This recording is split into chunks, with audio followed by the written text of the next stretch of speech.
પ્રણામ, જય આદિનાથ. આપણે ગયા એપિસોડમાં વાત ચાલતી હતી આર્તધ્યાન રોકવાની મહાન ચાવી કઈ. આર્તધ્યાન રોકવાની મહાન ચાવી એ છે કે મન ફોરું રાખી કર્મના અકાટ્ય ઉદય અને જળની તુચ્છતા વિચારી સારું તત્વ શોધી લે. મનને એ સારામાં પરોવવાની જરૂર છે. મનને કાંઈ ને કાંઈ વિચારવા જોઈએ જ છે.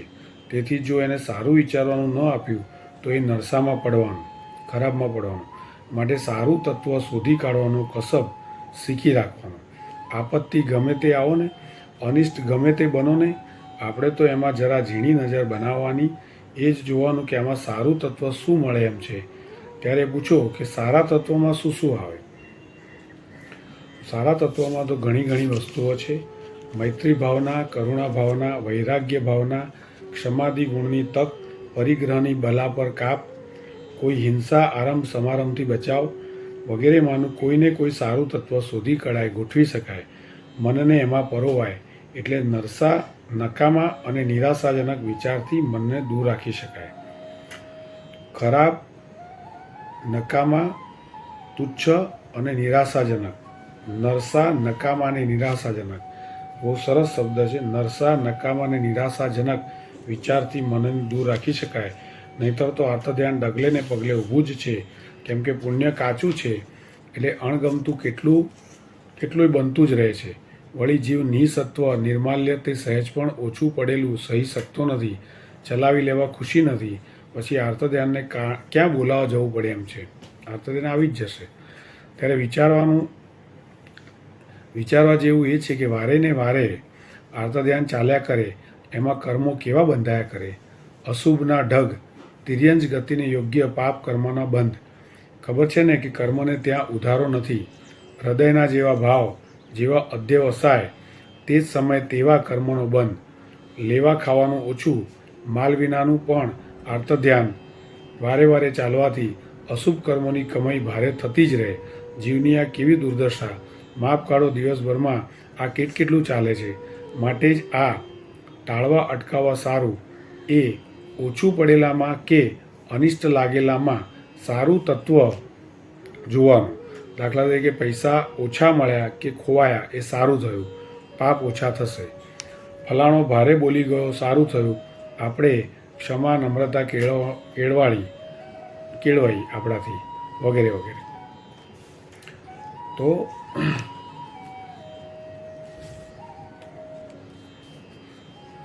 આપણે આ 12 નંબરનું લેસન જે આર્તધ્યાન ટાળવાના 3 મહાન ઉપાય, એમાં 218, 219, 220, 221, 222 અને 223 આ 6 સવાલના જવાબ જોયા.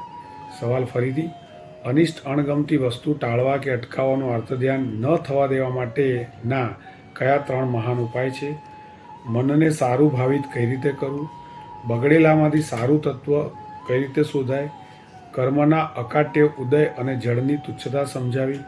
આર્તધ્યાન રોકવાની મહાન ચાવી કઈ અને સારા તત્વમાં શું શું આવે તે ઉદાહરણ આપીને સમજ્યા. હવે લેસન નંબર 13, આર્તધ્યાન વેદનાનું બંધી. તો આ લેસનની અંદર આપણે 224 થી 234 સવાલના જવાબ છે. તો 224 નંબરનો સવાલ: વેદનાનું બંધી આર્તધ્યાન ક્યારે આવે છે? તો કહે છે જીવન જીવતા કોઈ રોગ, કોઈ વ્યાધિ, કોઈ નાનો મોટો અકસ્માત આવે ત્યારે એની પીડા, વેદના મનને અકળાવી મૂકે છે. ત્યાં આ વેદનાનું બંધી આર્તધ્યાન આવીને ઊભું રહે છે. એટલે કયો ડૉક્ટર, કયો વેદ પકડું, કઈ દવા ખાવું, પથ્ય શું સાચવું, દવાનો ટંક ક્યારે થાય છે, હજી દવાનો ફાયદો ના થયો, આવું ક્યાં સુધી ચાલશે, ઇત્યાદિ વલોપાત રહ્યા કરે છે. હવે માનવ સ્વભાવ કેવો છે?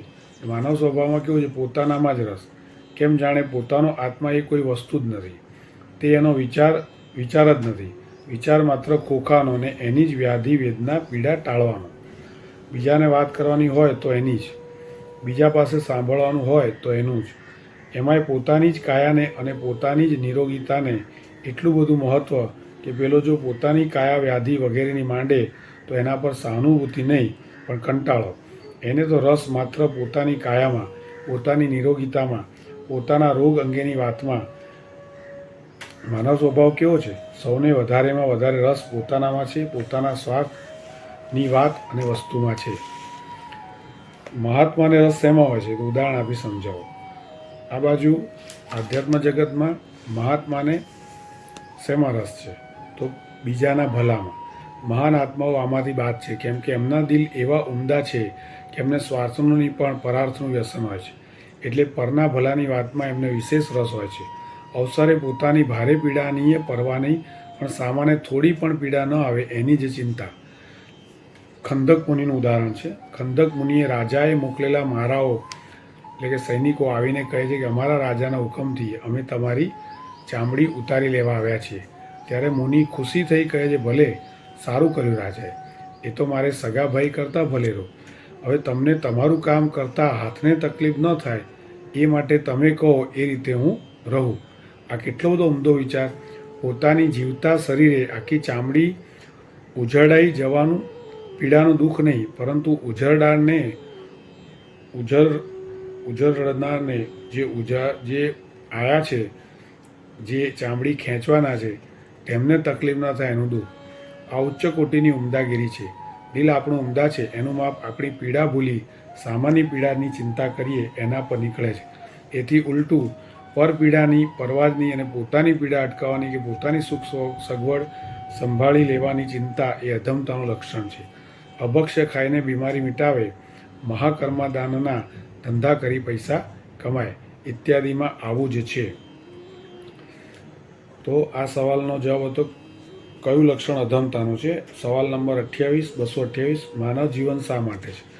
માનવ જીવન છે 1. ઉત્તમતાથી અધમતામાં જવા માટે, 2. અધમના અધમ બન્યા રહેવા માટે, કે 3. અધમતાથી ઉત્તમતા કેળવવા માટે.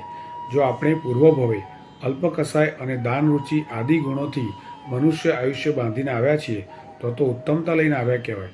તો હવે શું એમાંથી ઉતરી અધમતા તરફ જવાનું? પરપીડાની પરવા વિના આપણી જ પીડા ટાળવાનો કે સગવડ મેળવવાનો રસ એ અધમતા છે. ઉત્તમતાથી અધમતા તરફ ઉતર્યા એવું ક્યારે કહેવાય? તો કે જે જંગલી શિકારી વાઘવરુને એ આવડે છે. હરણિયાને જીવતા ચવામણની થતી દારૂણ પીડાની પરવા કર્યા વિના પોતાની ભૂખની પીડા ટાળવાનો જેને રસ, એવું આજે બીમાર માણસ ઈંડા વગેરે અભક્ષ્ય દવા સેવે એમાં શું છે? અભક્ષ્ય દવા બનવામાં જીવોને રહેસાવાની છૂંદાવાની, જે ઘોર પીડા થાય એની પરવા નહીં ને માત્ર પોતાની પીડાને ટાળવાની તાલાવેલી. ઉત્તમતા લાવવી હોય તો કદાચ પોતાને પીડા ન ગમતી હોય તોય 1. પરને પીડવાની વાત ન જોઈએ ને 2. પરને પીડીને ઊભી થતી સાધન સામગ્રીનો રસ ન જોઈએ. મહાત્માએ તો પોતાની જીવતા ચામડી ઉજળાવવાની ઘોર પીડામાંય સામાન્ય જરા હાથે તકલીફ ન થાય એની ચિંતા કરી.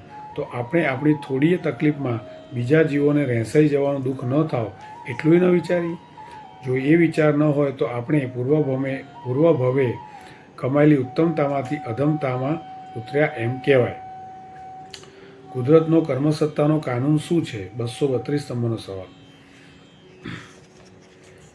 કુદરતનો કર્મસત્તાનો કાનૂન છે કે અહીં કેળવેલી અધમતાને યોગ્ય એવા હલકા ભાવ મળે છે કે જેમાં સારી રીતે અધમતા કેળવાય અને આચરાય. એટલે તો પછી મામલો ખત્મ જ ને. આનું મૂળ અહીંની અધમ જીવનસરણી છે. એ અધમતા માત્ર પોતાની પીડા યેન કેન પ્રકારે ટાળવાની ચિંતાને લીધે થયેલી. 233 નંબરનો સવાલ. વર્તમાન ભવિષ્ય અને ભૂતકાળ અંગેનું અર્થધ્યાન ઉદાહરણ સાથે સમજાવો. વાત એ હતી કે રોગ વ્યાધિ વેદના આવતા આત્માની કોઈ યાદ જ નહીં. કાયામાં જ ચિત્ત તન્મય ને વારે વારે ચિત્ત દવા દારૂ પથ્ય આરામ વગેરેમાં જ વ્યાકુળ રહે છે અને મનની ચોંટ આ રોગ પીડા કેમ ટળે તો સારું એના પર રહે છે. આ બીજા પ્રકારનું અર્થધ્યાન છે. એ વર્તમાન અંગેનું અર્થધ્યાન. એમ રોગ પીડા ટળ્યા પછી મનની ચોંટ એ પર જો રહે કે હવે આવો રોગ આવી પીડા ન આવે તો સારું, તો એ પણ આ બીજા પ્રકારનું જ અર્થધ્યાન છે, કિંતુ ભવિષ્યનું. એવી રીતે ભૂતકાળ સંબંધી પણ આ બીજા પ્રકારનું અર્થધ્યાન થાય તે એ રીતે કે ભૂતકાળમાં વ્યાધિ વેદના ટળી એના પર ને પછી વ્યાધિ વેદના ન આવ્યા એના પર હરખ સાથે ચિત્ત ચોંટે. મનને એમ થાય કે હાશ પેલી વ્યાધિ વેદના ટળી ને ફરી ન આવી એ સારું થયું. આ ભૂતકાળ અંગેનું અર્થધ્યાન છે. આમ ત્રણેય કાળ અંગેના વ્યાધિ વેદનાના વિયોગનું અને અનાગમનના આર્તધ્યાન થઈ શકે છે. આ આર્તધ્યાનનું કારણ શું છે? 1. પોતાના આત્માને ભૂલી, 2. પૂર્વ કર્મને ભૂલી, અને 3. ધર્મને ભૂલી એકલી કાયાનો રસ્યો બન્યો રહે તે છે. માટે આ આર્તધ્યાનથી બચવું હોય તો આત્મા, પૂર્વકર્મ અને ધર્મ ત્રણેયને સતત નજર સામે રાખો. આર્તધ્યાનથી બચવા માટે આત્મા, પૂર્વના કર્મો અને ધર્મ ત્રણેયને સતત નજર સામે રાખો.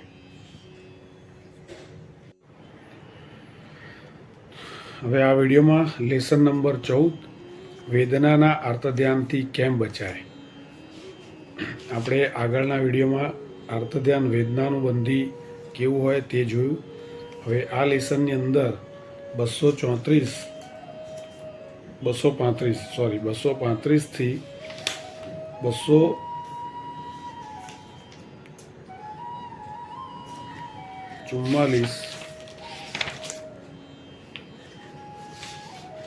જેટલા આપણે આગળ સવાલના જવાબ આવશે, તો આપણે એના વિશે વાત કરીએ.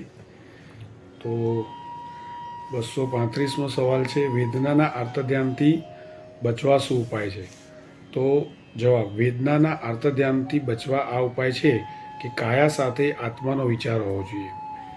મનને એમ થાય કે અરે, હું આ એક ભવની મૂડીરૂપ કાયાના રોગ, આરોગ્ય, સુખ દુઃખનો વિચાર કરું છું, પણ ભવની મૂડીરૂપ મારા પોતાના આત્માનો વિચાર કેમ નથી કરતો? કાયાના રોગ કરતાં આત્માના કર્મરોગ અને રાગ આદિ વ્યાધિઓ તો ઘણી છે ને એ મહાભયંકર છે. એને ટાળવાનો કેમ વિચાર નથી? ઉલટું એ રાગ આદિ તો પુષ્ટ થઈ જાય એવા જ ધંધા ચાલી રહ્યા છે. ખરી રીતે કાયાના રોગનું દુઃખ તો સામાન્ય છે, પણ કાયા પ્રત્યેનો રાગ અને રોગ પ્રત્યેનો દ્વેષ એ દુઃખને વધારી મૂકે છે. જો આ રાગ દ્વેષ ન હોય તો કાયાના રોગનું કોઈ દુઃખ ન લાગે. એટલે દુઃખ રોગનું નથી, પણ રાગ દ્વેષનું છે. ઘરમાં દેરાણીને બહુ કામ કરવું પડતું હોય અને જેઠાણી દેરાણી બની બેસતી હોય, ત્યાં જો દેરાણીને તાવ આવે તો એને એ દુઃખરૂપ નથી લાગતું, એને એ ગમે છે.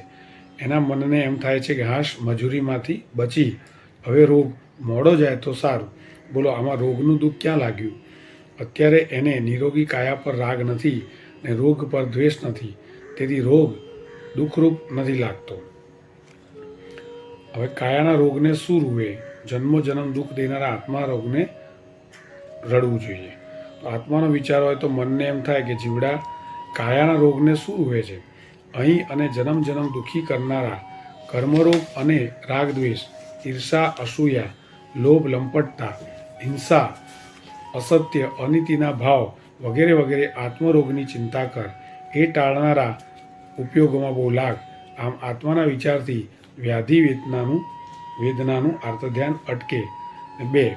એમ કર્મના વિચાર પરથી પણ આર્તધ્યાન અટકે. આપણે જે પહેલાં વાત કરી એ હતી કાયા સાથે આત્માનો વિચાર કરવાનો. હવે બીજું છે, કર્મના વિચારથી પણ આર્તધ્યાન અટકે. રોગ પીડા આવે ત્યાં મનને એમ થાય કે શા માટે રોગને રોઉં છું? એ રોગને લાવનારા પૂર્વ ઉપાર્જિત કર્મ પર રોવા જેવું છે કે મેં પૂર્વે ખરાબ કર્મ કેવા ઉપાર્જ્યા કે એથી આવા રોગ, આપત્તિ વગેરે ઉપદ્રવ આવે છે. અરે, કર્મનો શો દોષ? એ કર્મ બંધાવનાર વિચાર, વાણી, વર્તાવના દુષ્કૃત્યો મેં કેવા કરેલા? ધિક્કાર હો એ દુષ્કૃત્યોને અને એ દુષ્કૃત્ય કરનાર મારા આત્માને. હવે સાવધાન બની એવા દુષ્કૃત્યોથી બચવું. રોગની વ્યાકુળતાનું આર્તધ્યાન એ પણ દુષ્કૃત્ય છે, તો હું શા માટે એ કરી પાછા પાપકર્મ બાંધું? જો આવો પૂર્વે બાંધેલા કર્મનો વિચાર હોય તોય આર્તધ્યાન અટકે. હવે સવાલ પૂછે છે કે આ સમજાય છે ખરું, પરંતુ રોગની પીડા વખતે એ ભૂલી જવાય છે, એનું શું થાય? તો જવાબ છે, સમજવા માત્રથી અવસરે યાદ આવે એવો નિયમ નથી, અને યાદ આવવા માત્રથી મનના ભાવ ફરી જાય એવું પણ નથી. સમજવા માત્રથી અવસરે યાદ આવી જાય એવું નહીં, અને આપણને યાદ આવવા માત્રથી આપણા મનના ભાવ ફરી જાય એવું પણ નથી. તો શું આનું કારણ શું?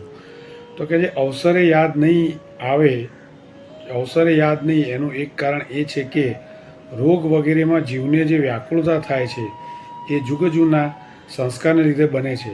એટલે હવે એની સામે જો વ્યાકુળતા ન થવા દેતા સમતાભાવ ઊભો કરવો હોય તો એ માટે પણ તેવા સંસ્કાર જોઈએ ને એ ઊભા કરવા માટે સમતાભાવની વારે વારે ભાવના કરવી જોઈએ. આ ભાવના કરવાનું હવે એ જુઓ કે તત્વ સમજવા છતાં ક્યાં થયા કરે છે. મનમાં ગોટા તો બીજા ચાલતા રહે છે એટલે સંસ્કાર એના જ પડે, પણ સમતા ભાવના ક્યાંથી પડે? એ તો વારંવાર મનમાં લાવ્યા કરવું જોઈએ કે બાહ્ય રોગ, પીડા, આપત્તિ એ તો કર્મ ગુમડાનું નસ્તર છે. બાહ્ય રોગ જે આવે છે, પીડા આવે છે કે આપત્તિ, એ આપણા કર્મ જે છે એને તોડવા માટે આવે છે. જેમ આપણે કોઈ ગુમડું થયું અને ડૉક્ટર દવા, ડેટોલ ચોપડી, દવા ચોપડી પછી ઉપર પેકિંગ મૂકે, બરાબર? તો એવું છે. આ ગુમડું હોય તો નસ્તરનો અવસર, અને નસ્તર મુકાય ગુમડા સાફ, ત્યાં નસ્તરની પીડા વધાવી લેવામાં આનંદ આવે છે અને એ વધાવી લેવાય છે. કેમ કે નજર સામે શું બેઠું છે કે આનાથી ગુમડું સાફ થઈ આરોગ્ય મળશે. તો પછી અશુભ કર્મરૂપી ગુમડા પાકી જવાથી શરીરમાં રોગ, પીડા કે બીજી આપત્તિ આવી, પણ એ દ્વારા હવે એ કર્મો સાફ થઈ જવાના છે, તો એ રોગ વગેરેને અંતરથી કાં ન વધાવી લેવા? આ ભાવના વારંવાર કરતા રહેવાય તો એના સંસ્કાર જામે, પછી અવસરે એ કામ લાગે. વ્યાધિ, વેદના, ઉપદ્રવ આવતા કર્મ ગુમડા સાફ થવાના આનંદમાં પેલા સંસ્કાર મનમાં સમતાભાવ ઊભો કરી આપે. તો આનો સાર શું છે? સારાંશ શું છે? તત્વ સંબંધને વારંવાર ભાવનામાં ઉતારવી જોઈએ. નિયમ છે કે પ્રતિપક્ષ ભાવનાથી રાગ આદિનો હાશ એટલે કે ક્ષય એટલે કે ઘટતો થાય છે. તત્વ ભાવનાથી અતત્વના સંસ્કાર ઘસાતા આવે અને પછી અતત્વની અસર મંદ પડી જાય. માટે અહીં સાંભળ્યા સમજ્યા પછી બહાર જાઓ ત્યાં એની ભાવના ચાલુ રહેવી જોઈએ. તો મોકા પર એ ઉપયોગી થાય. બીમારી આવે એટલે આ વિચારવાનું. હવે બીમારી આવે એમાં શું વિચારવાનું? કર્મના નિર્ધારિત અનિવાર્ય ઉદય છે 1. 2. બીમારીમાં એ કર્મ ખપી જવાની મહાન કમાઈ. 3. કાયા કરતાં આત્માના રોગોની ચિંતા અને એના નિકાલનું મહત્વ. 4. વેદનાના આર્તધ્યાનથી ભોગવાતા કર્મ કરતાં બંધાતાનો મોટો કર્મભાર વગેરે વગેરેનો વિચાર આવીને જો ઊભો રહે. પરંતુ આ 4 બાબતો અવસરે યાદ આવે એ માટે એની ભાવનાને વિના રોગે પણ વારંવાર કરતા રહેવું જોઈએ. એ જો ન કરાય તો એના દ્રઢ સંસ્કાર ન થયા હોય, પછી અવસરે યાદ ક્યાંથી આવે? એટલે પ્રેક્ટિસ મેક્સ મેન પરફેક્ટ. જ્યારે પણ આપત્તિ આવે કે રોગ આવે ત્યારે નહીં, પણ સતત પણ આપણે નિરોગી અવસ્થા હોય, મન શાંત હોય, ત્યારે પણ આ ભાવના ભાવવાની કે ભાઈ કર્મના નિર્ધારિત અનિવાર્ય ઉદય છે, આવ્યા વગર રહેશે નહીં. અને આ બીમારી આવશે ત્યારે એ કર્મ ખપી જવાની મહાન કમાણી છે. મુખ્ય શું છે? આત્મા છે, તો કાયા કરતાં આત્માના રોગની ચિંતા કરવાની અને એના નિકાલ પર મહત્ત્વ રાખવાનું, જેથી આપણને શરીર લેવલે, સંપત્તિ લેવલે આવતા કર્મોથી આર્તધ્યાન ન થાય. અને વેદનાના આર્તધ્યાનથી ભોગવતા કર્મ કરતાં વેદનાનું આર્તધ્યાન કરીએ એટલે નવા કર્મો બહુ જબરજસ્ત ચીકણા બંધાઈ જાય. તો એનું બી ધ્યાન રાખવાનું. હવે પહેલું આપણે વાત કરી હતી કે 2 વસ્તુ છે. અવસરે યાદ નહીં એનું કારણ આપણે સમજાવ્યું. હવે અવસરે યાદ નહીં તેનું બીજું કારણ કે જ્યારે સાંભળ્યું અને સમજ્યા ત્યારે એ સમજને હાડોહાડ ન લગાડી, એટલે મનમાં ઘૂંટી નહીં. યુક્તિસર કહેવાયું હોય, જીવંત દ્રષ્ટાંતો અપાયા હોય, સર્વજ્ઞ વચનની સાક્ષી સારી રીતે અપાઈ હોય એટલે મનમાં તો બેસી જાય. મન કબૂલ કરે કે વાત બરાબર છે, પરંતુ હૈયે હાડોહાડ ન લાગી જાય તો અવસર પર એ ભૂલાય, એમાં કોઈ નવાઈની નથી. ત્યારે જો હાડોહાડ લગાડી દીધું હોય તો પછી હૃદય એની અસરથી બહુ વ્યાપ્ત હોય એટલે અવસરે એ ઉપયોગી થાય અને આર્તધ્યાન અટકાવે. બાકી ઘણા વ્યાખ્યાન સાંભળ્યા એળે જેવા ગયા કેમ લાગે છે? સાંભળેલું હાડોહડ ન લગાડતા ગયા એ કારણે વ્યાખ્યાન એળે ગયા જેવું લાગે છે. વ્યવહારમાં કોઈએ બહુ શબ્દોમાં ઠપકો આપ્યો હોય અને જો એ પગથી માથા સુધી ઝાડ ચડે એવો હાડોહાડ લાગી ગયો હોય છે ને, તો કેટલાય દિવસ, મહિના અને કદાચ વર્ષો સુધી યાદ રહે છે. તો અહીં પણ આત્માને એના દોષ માટે અપાયેલ હિતશિક્ષા કેમ યાદ ન રહે? એને હાડોહાડ લગાડવી જોઈએ. માત્ર ઠપકો જ નહીં, કિંતુ તત્વવાણી પણ હાડોહાડ લગાડી શકાય. પૂછો ખાલી હકીકતની વાત હોય, દાખલા તરીકે જગતમાં ધર્માસ્થી કાયાદી 6 દ્રવ્ય છે એવી વસ્તુમાં હળોહાડ લગાડવાનું શું? તો જવાબ એવું પણ આ રીતે હળોહાડ લાગે કે અહો, પ્રભુએ આવા મહાન વિશ્વવ્યાપી ષડદ્રવ્યો, એમાં અનંતા પૂતગલ અને અનંતા જીવ બતાવ્યા છે, તો પછી હું કૂપમંડુકની જેમ નજરે દેખાતા ટૂંકા અલ્પ પદાર્થોમાં કેમ અટવાઈ ગયો છું? એમ ચોંકામણ થાય. ત્યાં એ હાડોહાડ લાગે.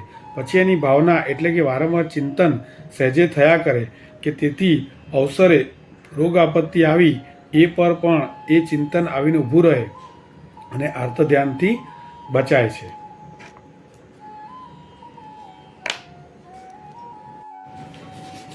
હવે આગળ, મનને એમ થાય કે આત્મા પર ચોંટેલા અનંતા કર્મસ્કંધોના તો કેવા કેવાય વિપાક છે, એમાં આ વિપાક સી વિષાત્મા છે, અથવા 6 દ્રવ્ય પૈકી આકાશ દ્રવ્યના અધોલોકના ભાગમાં તો નરકના જીવો મારી પીડા કરતા કાપણ કૂટણ છેદન ભેદન વગેરેની અનંત ગુણી પીડા જીવો વેઠી રહ્યા છે, એની સામે આ વેદના સી વિષાદમાં છે.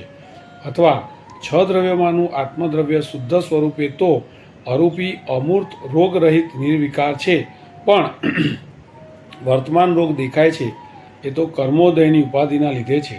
સ્ફટિકની પાછળ લાલ કપડાની ઉપાધિ હોય ત્યાં સુધી સ્ફટિક લાલ દેખાય, ઉપાધિ ખસી જતાં કાંઈ નહીં. એમ કર્મોદય હોય ત્યાં સુધી રોગ એ પતી ગયે રોગ નહીં. આત્માના શુદ્ધ સ્વરૂપમાં કોઈ હાનિ નહીં, માટે આકુળ વ્યાકુળ થવાનું શું કામ? સમજી રાખવાનું કે કર્મ અને કાયા એ 6 દ્રવ્યમાંનું એક સ્વતંત્ર ઉદ્ગલ દ્રવ્ય છે. ઉદ્ગલ દ્રવ્યની પણ ગજબના શક્તિ છે. જીવને એ વળગ્યું છે એટલે એ એનું કામ કરે તો રોગથી રોવું શું? બહુ સરસ વાત કરી. એમાં કર્મ અને કાયા આ બંને સ્વતંત્ર પૂતગલ દ્રવ્ય છે. 6 દ્રવ્ય જે છે જગતમાં, એ 6 દ્રવ્યમાંના આ કર્મ અને કાયા એક સ્વતંત્ર પૂતગલ છે. એને ના આત્માને કંઈ લેવા દેવા નહીં, એટલે અલગ છે.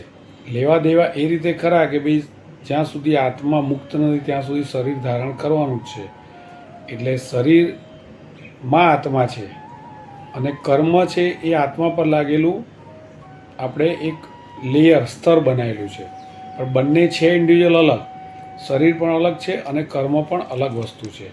એને આત્મા જોડે સીધી કોઈ લેવા દેવા નથી. આત્માના ગુણો જે છે એને કોઈ હાનિ થતી નથી, પણ આવા અલગ અલગ ખોટા કાર્યો કરીને પોતાના મનની ઈચ્છા, પોતાનું માન્યતા, પોતાનું મિથ, પોતાનું મિથ્યાત્વ એટલે કે પરમાત્માથી અલગ જઈને વિચારવું, રાઈટ?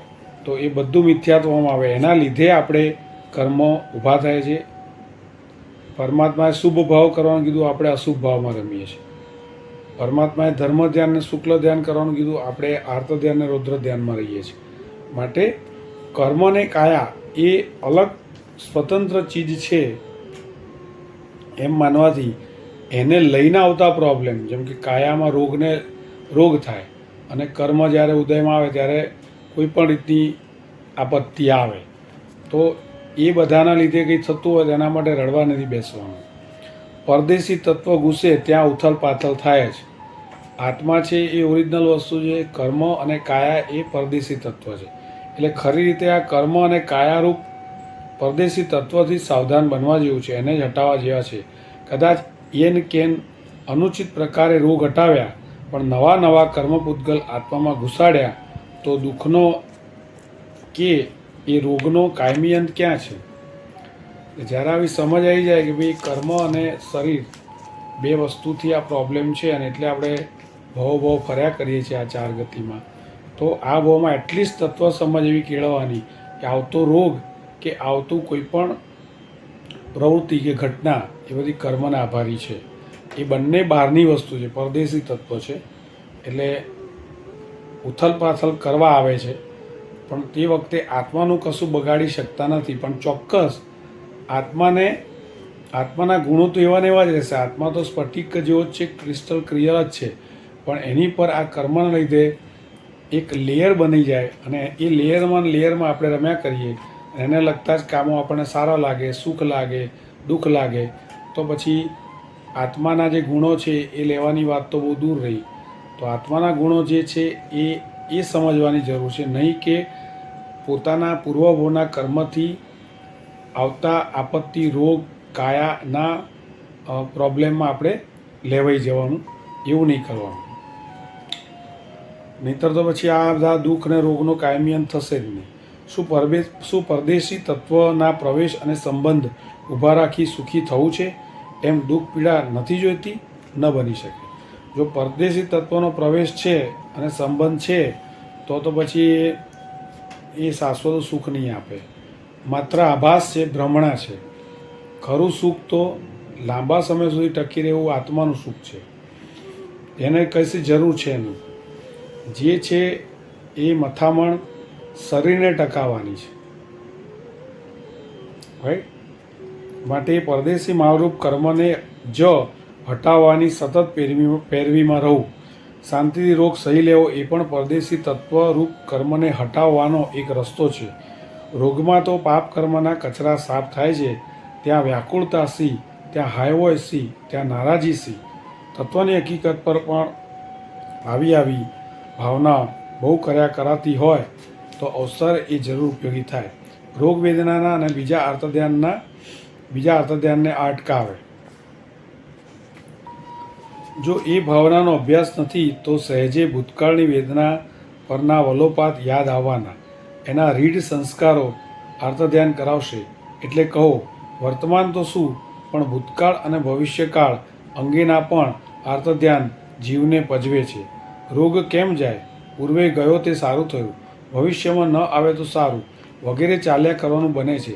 જો તત્વની ભાવનાનો ખૂબ અભ્યાસ નથી રાખ્યો ને તત્વ સંબંધનો સદુપયોગ નથી કર્યો, એનો ડગલે ને પગલે સારો ઉપયોગ કરતાં આવડવું જોઈએ. તત્વની સમજનો પહેલો સદુપયોગ કયો? તો તત્વની સમજનો પહેલો સદુપયોગ આ કે આત્મામાં અજ્ઞાનવશ જે અશુભ ભાવો જાગ્યા કરે છે એને એ તત્વ સમજથી અટકાવતા જઈએ અને એને સારા ભાવમાં ફેરવતા જઈએ. જીવની અનાદિથી આવી કંગાળ જ દશા ચાલતી આવી છે કે સારું મળે અને નરસું ટળે, ત્યાં સારું ખોવાય કે નરસું આવે, ત્યાં દિલના ભાવ ખરાબ કરવા જોઈએ છે, ધ્યાન બગાડવા જોઈએ છે. એમ કોઈ પણ રોગ આવે તોય એ ભાવ બગાડવાની દશા છે. પાછી સ્થિતિ તો એ નજરે દેખાય છે કે અંતે તો મરી કૂટવાનું છે, ત્યાં પછી ભાવ કેવા? મૃત્યુનો સમય જ એવી ચીજ છે જ્યાં ભલભલાના ગાત્ર ઢીલા ઢચ.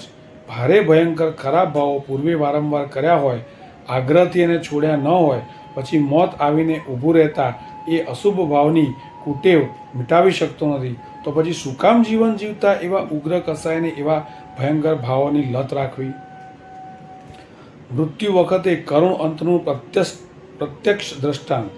એક શહેરમાં એક સુખી માણસને અભિમાન એટલું બધું કે એ દીક્ષા અને સાધુઓની નિંદા ખૂબ કરે. દીક્ષાઓ થાય એનાથી જરાય સહન જ ન થાય.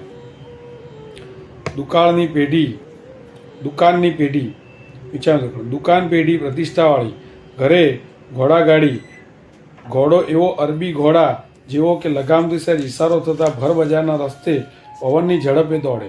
ભાઈ ગાડીમાં બેસી નીકળે, શોખથી પોતે જ હાંકે, ત્યારે એની મુદ્રા જોઈ હોય તો અભિમાનનું પૂતળું દેખાય. એના મનને થતું હશે કે મારા ઘોડા જેવો ઘોડો કોની પાસે છે, મારા જેવું પઠ્ઠું શરીર કોનું છે.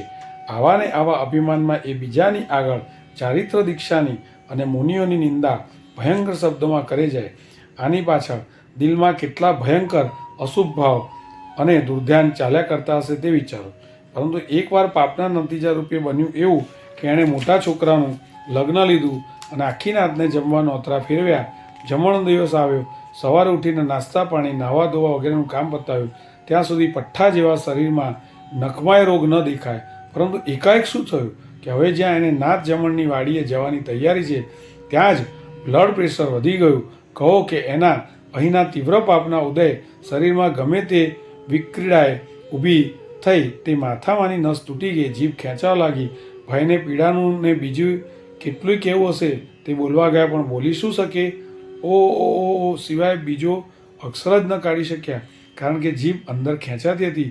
ડાક્ટર આવીને શું કરે? શાસ્ત્ર કહે છે અતિ ઉગ્ર પુણ્ય કે પાપના ફળ અહીં જ મળે છે. શાસ્ત્ર કહે છે અતિ ઉગ્ર પુણ્ય કે પાપના ફળ અહીં જ મળી જાય છે. બરાબર. તો જેના ખૂબ જ પુણ્ય સરસ હોય અને બહુ જ ખરાબ પાપ કર્યા હોય તેને આ જ ભાવમાં ભોગવવા મળે છે. તીવ્ર અશુભનો ઉદય ઊભો થઈ ગયો હોય અને પછી ડાક્ટરે મરતા દેહમાં જીવ ક્યાંથી ઘાલી શકે? બિચારો 3 દિવસ ઓ કરતો રહ્યો. દિલનું કશું કોઈને કહી શક્યો નહીં, સગી બાયડીને નહીં ને છોકરાઓને નહીં. ત્યારે કહો, પૂર્વે કરેલા ભારે અભિમાન અને ધર્મનિંદા, ગુરુ નિંદાની પાછળના હૈયામાં રમતા ઉગ્ર અશુભ ભાવ એ અહીં હવે આ મોતની ભારે પરાધીન દશામાં શે ટકાવી શકે? અશુભના ઉદયે ઢીલીઢસ દશા કરી મૂકી, પણ આ વિષમ સંસારની દશા એવી કે એક ખરાબ અશુભ ભાવ મૂકવો પડ્યો તો બીજો અશુભ ભાવ તૈયાર જ મળે. એને બિચારાને 3 દિવસની ઘોર પીડામાં શરીરની મૂર્છા, જીવવાની મમતા, કુટુંબની મૂર્છા વગેરે મૂર્છા ડાકણોના ટોળાએ એવો ઘેર લીધો એવો કે એ બધી મમતાના અંગે હાયવોયનો પાર નહીં ને આંતરકલેશનો પાર નહીં. પેલા નિંદા અભિમાનના ખરાબ ભાવ મુકાયા તો આ અશુભ ભાવ, અશુભ ધ્યાન મગજ પર ચડી બેઠા. કરુણ હાલતે એ મર્યો. બોલો, જીવન જીવતા રાચી માચીને સેવેલા એ અભિમાન, ધર્મદ્વેષ અને ધર્મનિંદાના મહામલિન અશુભ ભાવનું સૂપ જીવ ક્યાં ગયા એ રોફ મરણ વખતે? તો પછી જીવન જીવતા રાત દિવસ એવા અશુભ ભાવ કરીએ જવામાં ને ચિત્તને ભારે બગાડવામાં જીવની કેવી પાગલતા ગણાય? શું શુભ ભાવનો ખોરાક નથી મળતો તે અશુભ ભાવના ઝેર ખાવા? તો આ તો 14મો લેસન. હવે આપણે 15મો લેસન તામસ ભાવના તાંડવ, સાધનામાં હોશ જોશ પરિણતિ એ નેક્સ્ટ વિડીયોમાં લઈશું. જીનાગ્નવિદ કંઈ પણ કહેવાય તો મિચ્છામિ દુક્કડમ.